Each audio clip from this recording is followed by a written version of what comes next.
Bill Maher clashed with Young Turks host Ana Kasparian on a number of topics on his Club Random podcast yesterday. The conversation got especially heated when it turned to the Middle East. Maher suggested that the Israeli city of Tel Aviv would be a better place for a woman to live than any other Middle Eastern city. Let's watch. Where would you live? What city would you live in? Well, where do you think you'd be comfortable in that dress? I'm sure it would not be comfortable in this dress in any of the various Middle Eastern countries that have been destabilized by You're not really blaming it on whitey. Listen. Are you? You're blaming Islam on whitey? I'm not blaming Islam on whitey. But what you're saying is we destabilized, that's why you can't wear that dress? Did we not destabilize? Wait a second. We were funding terrorist organizations in Syria during the Syrian civil war. The two continued their argument with Maher pressing the issue. Uzbekistan, you could live there. Kazakhstan, Saudi Arabia, Riyadh. Oh, none of the above. And, none of them. Or Tel Aviv. None of them. Literally none of them. But if you had to choose one, you would. So to you, Karachi, Pakistan, and Tel Aviv, same thing. I would figure something out, but that's powerful. Not as smart as I know you are. That's. Come on. You're going to get killed. You're going to get killed for that for good reason. Elsewhere in the show, Maher said he's had a falling out with late-night host Jimmy Kimmel and his wife. Maher was very critical of Kimmel's wife when she said last month that she'd lost relationships with family members who voted for Donald Trump.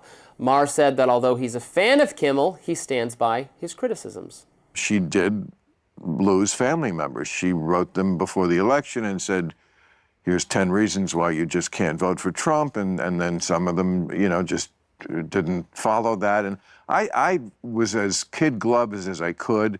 And I see they're mad at me, and I'm sorry. I mean, I was being, again, as respectful as I could, but I don't agree with that point of view. So I hope we're friends forever, but I don't know. The liberals and the woke, that's a schism. Anna's not going to go apartment shopping in Tel Aviv, no, it sounds like. So obviously the point Bill Maher was trying to get there was for, you're someone who's very critical of Israel, and she is extremely critical of Israel, constantly, all the time.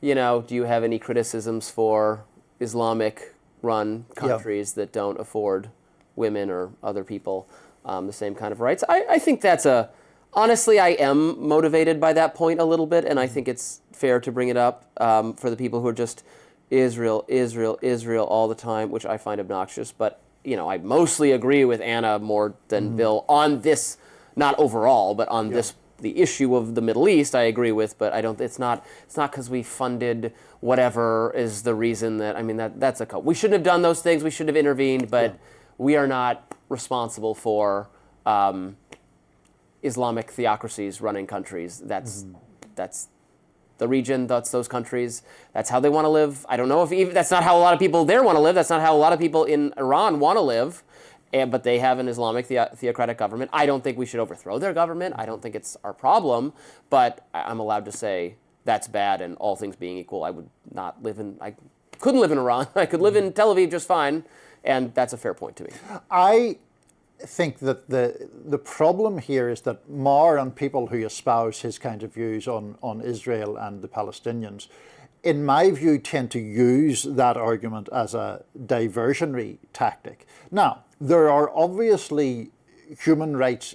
Human rights is an issue that should be universally applied. We were just talking yesterday about Qatar and the fact that it has a very poor human rights record. So does Saudi Arabia. So do various other places.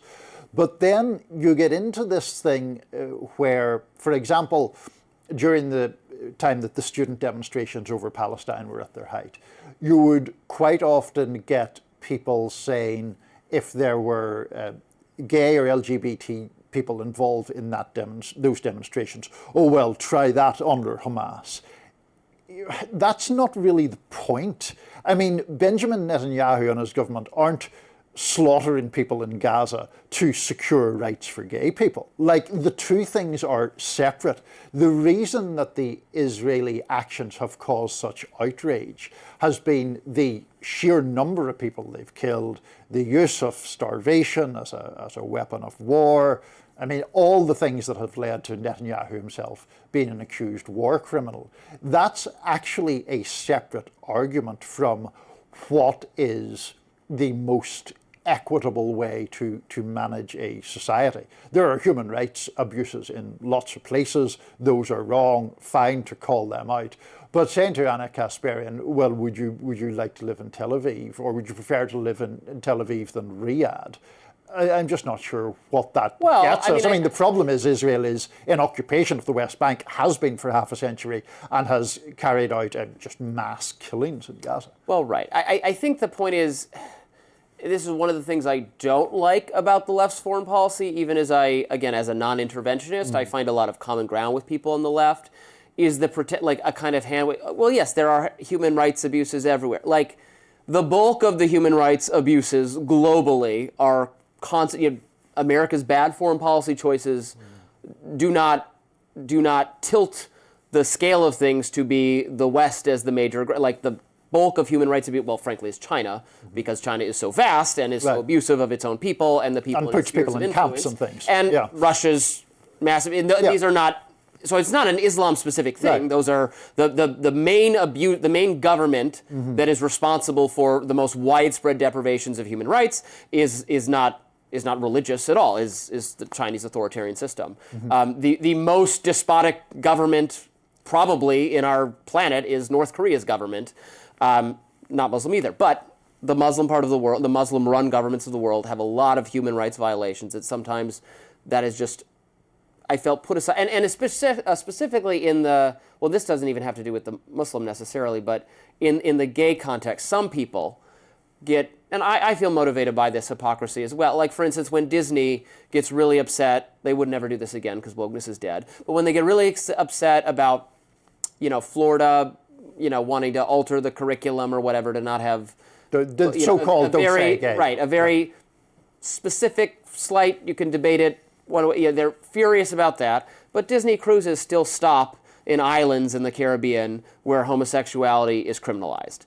And they don't care. So why do you're really worked up about a trivial thing, you're missing the forest for the trees. And that is a hypocrisy that I think it's fine to point out. I think that there are some times when certain moral or ethical values are pretty selectively applied. Right. And I would say, that's what I'm saying. And to your point, on the very, very hard edges of the left, I do think, and I think we spoke about this before once, there can be, I think, a propensity to romanticize any regime that is opposed to the United States, right? Or to rationalize away failings of those regimes. Some people on the right are doing that now too. Tucker Carlson's like, but Maduro is anti-gay, so that makes him good. Yeah, Maduro's like, why do we care at all? That's insane. Right. So that kind of thing, I think, should be stood up against. It's just that I think that Maher has got himself for a long time on what I strongly believe is the wrong side of the issue on Israel and the Palestinians. Yeah. He has taken at least some significant amount of flack for that, rightly so in my opinion. And it is just a way to sort of try to weasel out of that, to not debate those core issues of indiscriminate killing, use of starvation, all of that, and instead talk about Ana Kasparian's dress. Yeah, well, I love Ana Kasparian. I'm a big fan. I liked her dress as well, if we're allowed to say that. Hopefully I don't get cancelled for that. Hopefully you don't get cancelled. No. Well, I'll be at the Tel Aviv Pride Parade, so I won't be cancelled. Absolutely. We've got a lot more to talk about on Rising. Stay with us.